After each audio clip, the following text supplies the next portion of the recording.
சிவாய நமஹா. அடியாருக்கு அடியன் சந்தோஷ் திரிவேணி சிவாச்சாரியார் கடக ராசிக்கு ஒரு முக்கியமான பலன்களை பற்றி இப்போது சொல்ல வந்திருக்காங்க. அது என்ன பலன் அப்படின்னு பார்த்தீங்கன்னா, கடக ராசிக்கு ரொம்ப ஒரு நெருக்கமான கிரகமாக இருக்கக்கூடிய சனி பகவான் கடக ராசிக்கு இப்போது சனி பகவான் வக்ரம் அடைந்து இருக்கிறார். 9ஆம் இடத்திலே சற்றேறக்குரிய 4.5 மாதம் ஒரு வக்ரம் அடைகிறார்.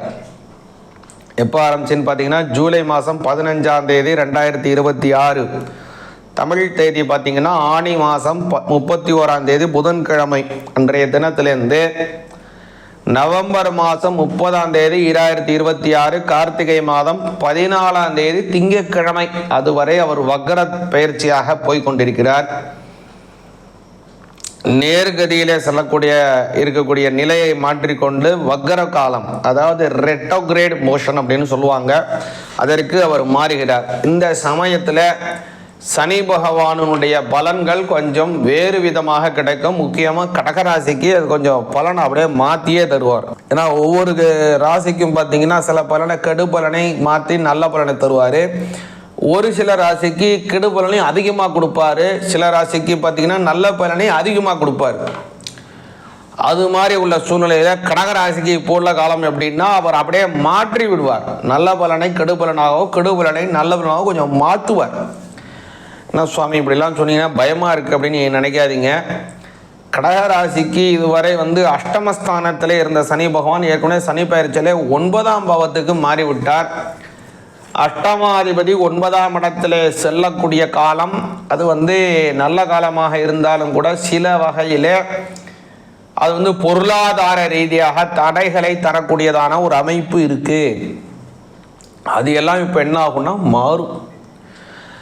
அஷ்டமாதிபதி 9ஆம் இடத்திலே செல்லக்கூடிய காலம் அப்படிங்கிறது பொருளாதாரத்திலே கொஞ்சம் தடை இருக்கும். ஏன்னா 8க்கு 9ஆம் இடம் 2ஆம் பாவம் தனஸ்தானம் ஆயிடும். அதனால் தடைகளை தரக்கூடியது தனத்திலே ஏற்படுகிறது. தனத்தினால் சில தடைகள் ஏற்படும். அதனால் பொருளாதாரத்தில் வளர்ச்சிகள் இல்லாமல் கொஞ்சம் குறைவுக்கூடிய சூழ்நிலை, அல்லது எந்த விதமான வருமானம் வந்து கொண்டிருக்கிறதோ அதே வருமானமே வந்து கொண்டு இருக்கும், அல்லது சம்பள உயர்வுங்கிறதே இல்லாத சூழ்நிலையாக போய் கொண்டிருக்கும். சம்பளம் அல்லது ஒரு பிஸ்னஸ் பண்ணிட்டு இருக்கீங்க, என்ன பிஸ்னஸோ அதுலேருந்து அதே மாதிரியான சூழ்நிலைகள் வந்து கொண்டு இருக்கும். நம்ம வேலை செய்கிறோம் இல்லை பிஸ்னஸ் செய்கிறோம், எது செஞ்சாலும் பொருளாதாரத்தை உயர்த்தி கொண்டே இருக்க வேண்டியது ஒரு கட்டாயமான சூழ்நிலை ஆகிட்டு இந்த உலகத்தில். இன்றைக்கி நம்ம ஒரு 10 ரூபாய் சம்பாதிக்கிறோம்னா ஒரு 2 வருஷம் 3 வருஷத்தில் நம்மளுடைய சம்பளங்கிறது ஒரு 15 ரூபாய் அல்லது ஒரு 13 ரூபாயாக உயர்ந்திருக்கவே வேண்டும். இதே 10 ரூபாய் தான் நம்ம சம்பாதித்து கொண்டு இருக்கிறோம் அப்படின்னா நம்ம வளரவில்லை அப்படிங்கிறது மிக மிக அவசியமாக இருக்குது. அதனால் நம்ம வளர்ந்து கொண்டு இருக்க வேண்டிய சூழ்நிலையில் இப்போ உள்ள காலத்திலே கொஞ்சம் அதே நிலையிலேயே நின்று கொண்டு இருக்கக்கூடிய காலமாக உங்களுக்கு இருக்கு இல்லையா? அதை நிச்சயமாக சனி பகவான் மாற்றுவார். உங்களுடைய சம்பள உயர்வை நிச்சயமாக உறுதியாக செய்வார். நீங்கள் என்ன வாங்கி கொண்டு இருக்கீங்களோ அதுலேருந்து ஒரு படி மேலே அல்லது 2 படி மேல் போவதற்கு வாய்ப்பை உருவாக்குவார். ஒரு ப்ரொமோஷனில் சில சமயத்தில் டபுள் ப்ரொமோஷன் கூட உங்களுக்கு கிடைக்கும்.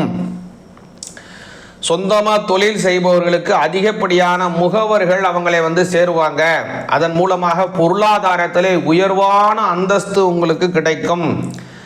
கடகராசிக்கு முக்கியமாக இந்த சமயத்தில் நீங்கள் செய்ய வேண்டிய ஒரு விஷயம் இருக்குங்க.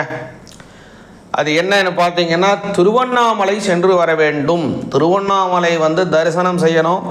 முக்கியமாக உண்ணாமுலை அம்மன், அங்கே இருக்கக்கூடிய உண்ணாமுலை அம்மனுக்கு மஞ்சள் குங்குமம் வஸ்திரம் முதலிய பொருட்களை கொண்டு அர்ச்சனை செய்து வழிபாடு செய்யணும்.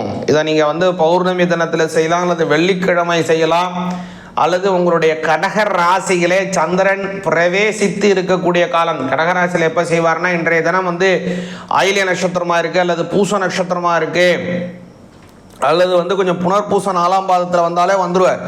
இது மாதிரி இந்த 3 தினங்கள் கடகத்தில் சந்திரன் பிரவேசித்து கொண்டு இருப்பார். அந்த சமயத்தில் கூட நீங்கள் அதை செய்யலாம். இது செய்ய முடியாத சூழ்நிலையில் திங்கட்கிழமை செய்யலாம், அல்லது வெறும் நாளில் ஏதோ ஒரு நாளில் போய் செய்யலாம். ஏதோ ஒரு நாள்லையாவது போய் செய்யுங்க. இதை செஞ்சு வந்தீங்கன்னா உங்களுக்கு வாழ்க்கையிலே நல்ல முன்னேற்றம் கிடைக்கும், நல்ல வெகுமதிகள் உயரும், அதிகப்படியான நன்மைகள் உங்களுக்கு கிடைக்கும். சிவாய நமக.